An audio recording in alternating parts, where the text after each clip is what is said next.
आओ बच्चों, आज हम पढ़ेंगे पाठ 12 नरभक्षिणी बाघिन का शिकार।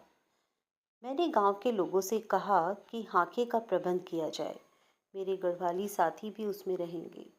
वे लोग राजी हो गए।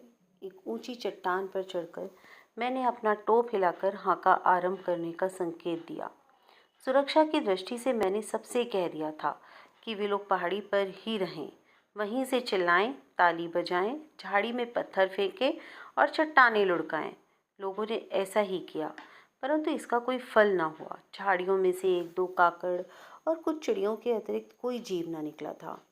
मैंने हाका बंद करा दिया और लोगों के चले जाने के बाद कुछ देर तक झाड़ियों में बाघिन की खोज की। फिर पहाड़ी के ऊपर चढ़कर मैंने चारों ओर निरीक्षण किया।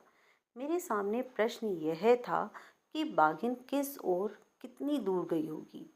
मैंने विचार किया कि घायल टांगे लेकर बाघिन के लिए पहाड़ी के ऊपर चढ़ना उतना कष्टकारी नहीं है जितना नीचे उतरना। अतः मैंने सामने की उस पहाड़ी पर चढ़ना आरंभ किया जिसकी ओर घनी झाड़ियां थीं। मेरा अनुमान था कि बाघिन विश्राम के लिए वहीं होगी। पगडंडी पर मुझे घुरल, सांभर, लंगूर, साही और नर बगेरे के पग चिन्ह मिले। मैं इस रास्ते पर लगभग 1 मील आगे बढ़ा था कि मुझे बाघिन के पग चिन्ह दिखाई पड़े और कुछ सूखा खून भी मिला। मैं लगभग आधा मील इन पग चिन्हों को देखता हुआ आगे बढ़ता रहा। यहाँ से बाघिन नाले को पार करके दूसरी ओर जंगल में गई मालूम होती थी। मैं थोड़ा चक्कर काटकर इस नाले तक पहुँचा। वहाँ मुझे एक सर्वे, एक प्रकार का बड़ा हिरन होता है, मरा हुआ पड़ा मिला, जो संभवतः बाघिन को देखकर घबराकर ऊपर से कूद पड़ा था। इससे उसकी गर्दन टूट गई थी। बाघिन भी उसी के पास रेत के ऊपर कूद कूद पड़ी थी। इससे उसका घाव खुल गया था, परंतु और कोई हानि नहीं हुई थी। यहाँ से उसके खून के चिन्ह भी मिल रहे थे। मेरा अनुमान था कि वह समीप ही किसी पहाड़ी में ही जाकर वह बैठ गई होगी और उसके घाव से गिरे हुए खून के आधार पर मुझे उसे ढूंढ लेने में कोई कठिनाई न होगी। परंतु भाग्य ने धोखा दे दिया। उसी समय वर्षा की एक तेज झड़ी आ गई और उससे रक्त के चिन्ह धुल गए। अब मैं अपने स्थान से काफ़ी दूर निकल आया था और थक भी गया था, इसलिए अपने शिविर को अगले दिन फिर सवेरे ही निकल पड़ा और दिन भर खोज चिन्हों के सहारे घाटियों में, झाड़ियों में और नालों के किनारे बाघिन के पीछे पीछे घूमता रहा। मुझे कहीं भी उसकी पूंछ तक न दिखाई दी। पेड़ों पर बैठे हुए मेरे साथियों ने मुझे बताया कि एक बार तो मैं उसके 4-6 मीटर समीप से होकर घूम गया था।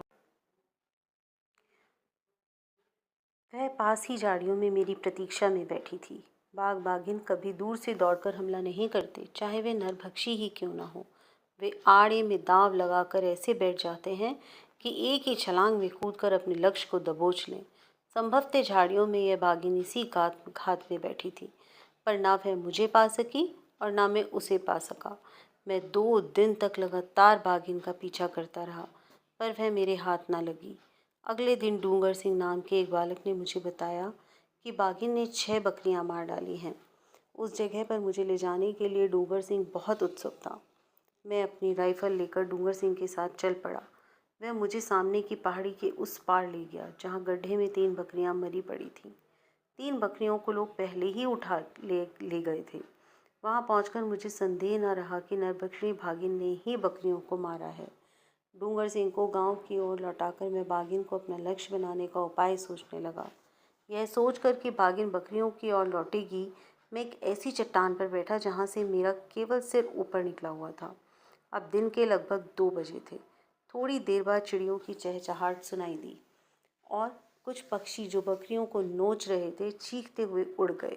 मैंने समझ लिया कि बाघिन आ गई है। वह मुझे अब दिखाई भी देने लगी थी।